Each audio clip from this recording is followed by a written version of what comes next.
Me these past few days, I do talk about health and self-defense as my main topics and any subtopics pertaining to those main topics on my show.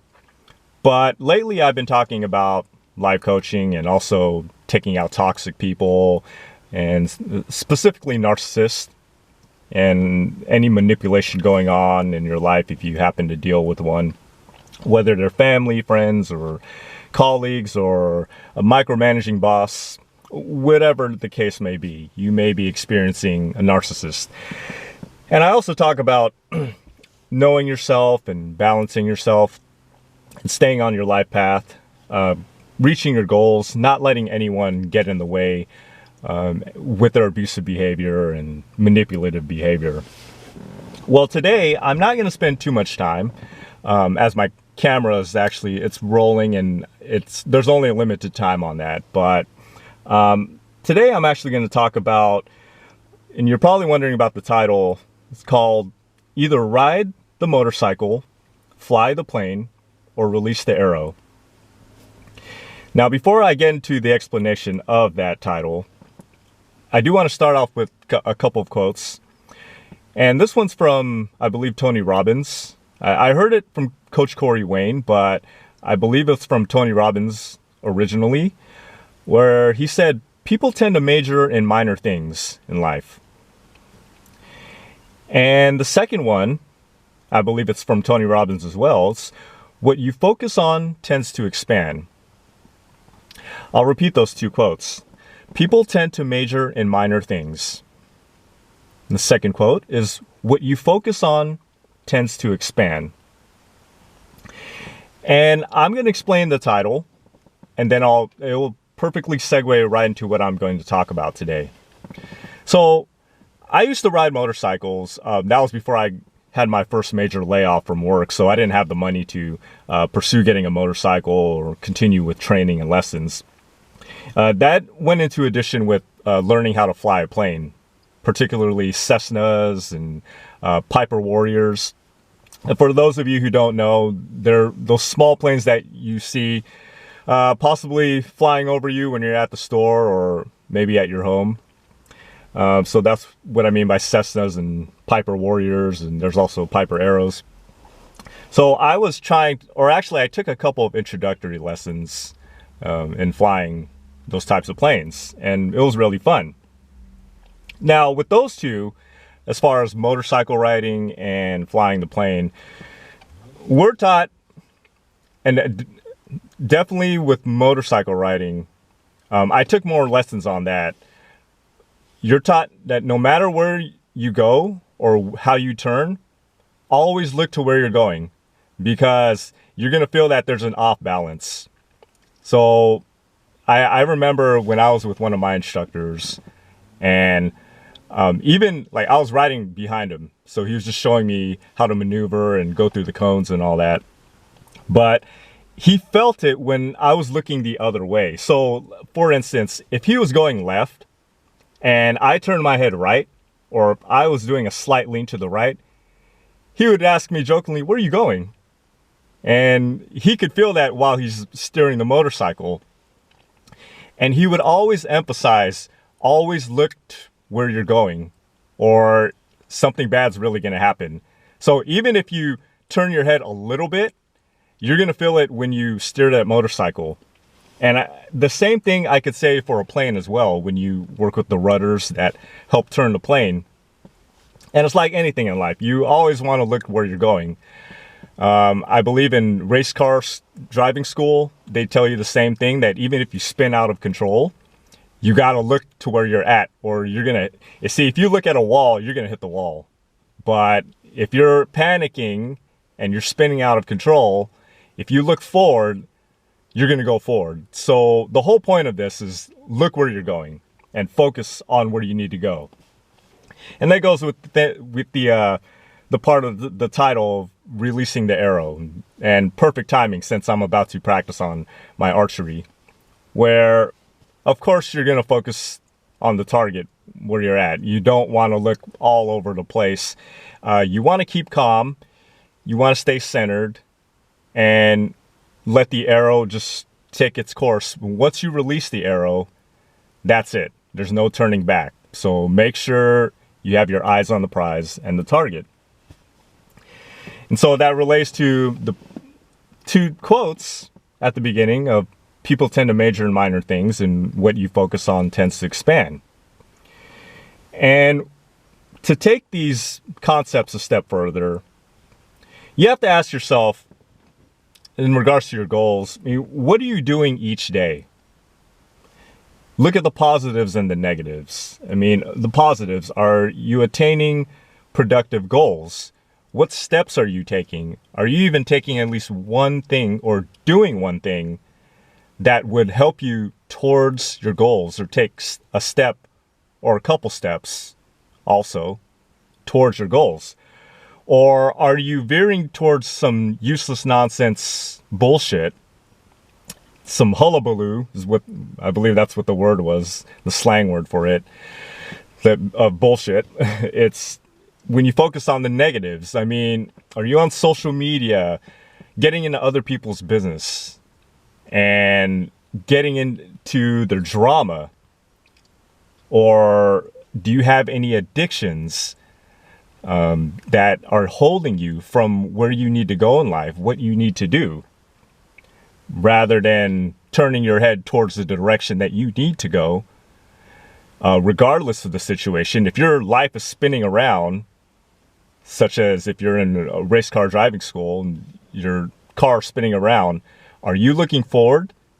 Are you looking straight ahead to where you want to go? Or are you looking at some place where you don't want to go? Because more than likely, that's where you're going to end up. So the proverbial metaphor for that is you'll be hitting the wall versus going straight ahead and moving forward. So, which is why I'm bringing up these examples and quotes in regards to what are you doing each day in your life. And even if it's just 10 minutes a day of what you're doing, whether you're practicing an instrument, whether you're working on your writing skills, or maybe you're producing videos, or I don't know, if you're working out, even if it's just a little bit, little by little, you take those steps. That's at least a positive towards attaining productive goals in your life. Because let's face it, a big goal doesn't happen overnight. Success does not happen overnight. I believe there's that saying, to be an overnight success, it takes 20 or 30 years.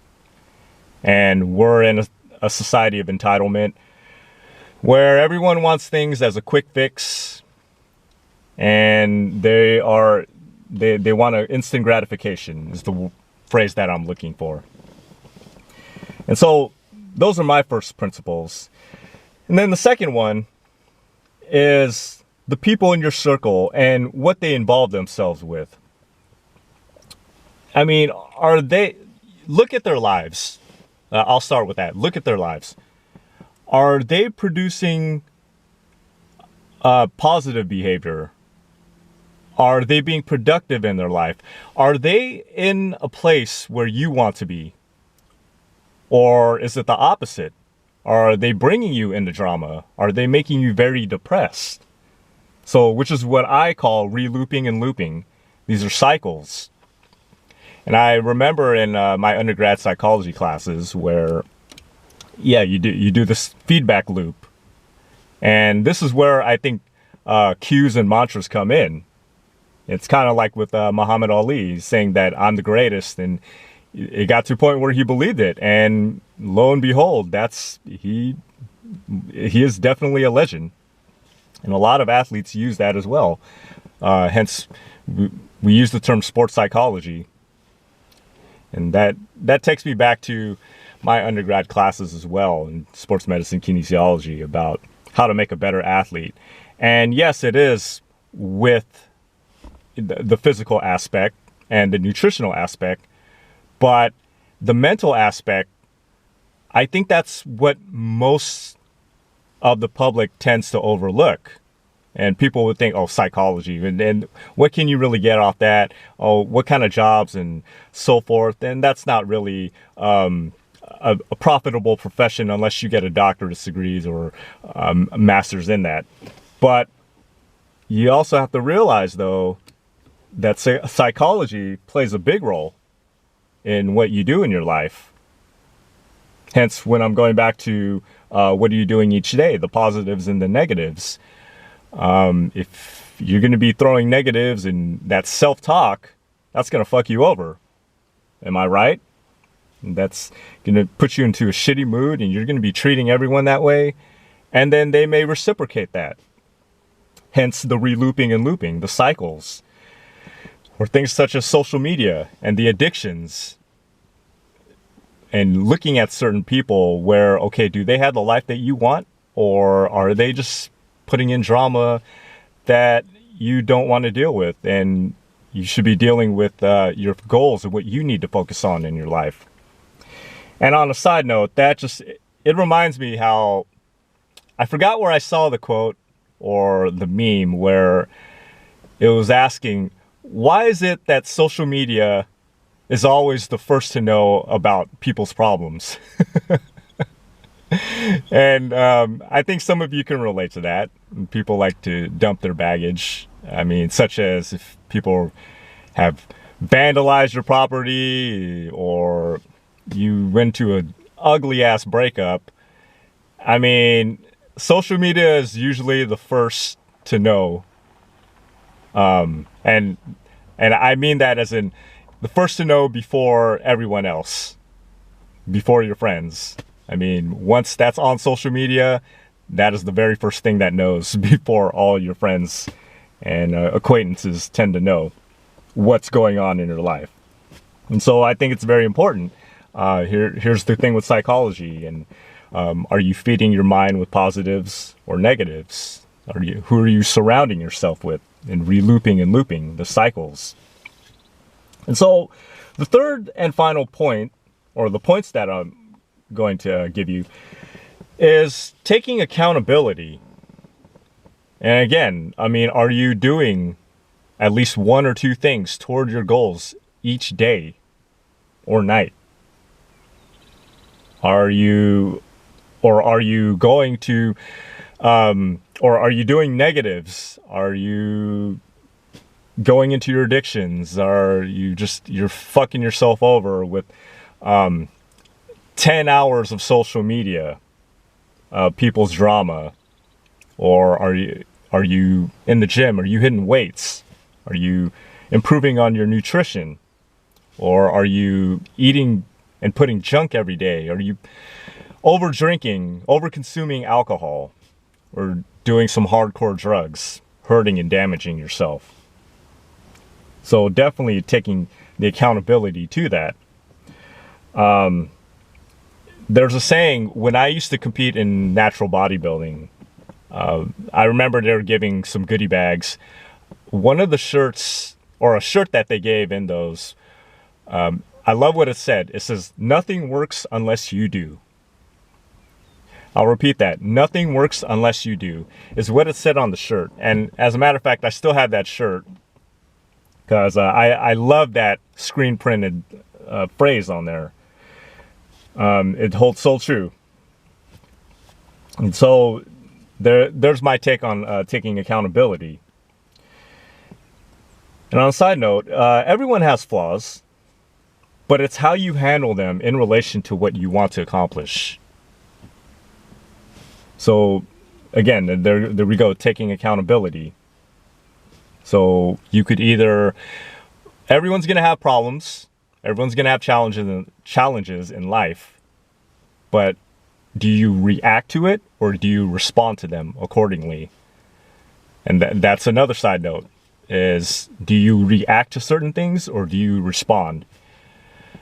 I know with my martial arts instructor, we always go on the thought train of responding to things versus react. Because if you react, you get way too emotional and you're flying all over the place and you're pretty much fucking your results up. in the long run. As opposed to respond, a saying that we like to, or actually an example that we like to use is first responders. Any EMT, firefighter, law enforcement, we don't call them first reactors, we call them first responders, correct? So as much as their adrenaline is pumping, and as dangerous as their careers are, they've got to keep they got to keep their heads on a swivel and look at the overall situation and be as calm and collected as possible to protect people, help save lives, and perhaps save property. So these are definitely some things to think about. And the same thing goes for your personal life. I mean, do you react or respond to certain events in your life? And like I said, we all have flaws, but the question is, what are we doing to work through them in order to get to our goals, our end goals? Hence taking the accountability. And so I'm going to conclude here with the 3 points of what are you doing today, the positives and the negatives. Number 2, the people in your circle and what they involve themselves with. Because there's relooping and looping and cycles, which I spoke about with psychology. And then number 3, taking accountability. Are you taking responsibility for your own actions or what's going on in your life as well? Or are you pointing fingers and blaming other people?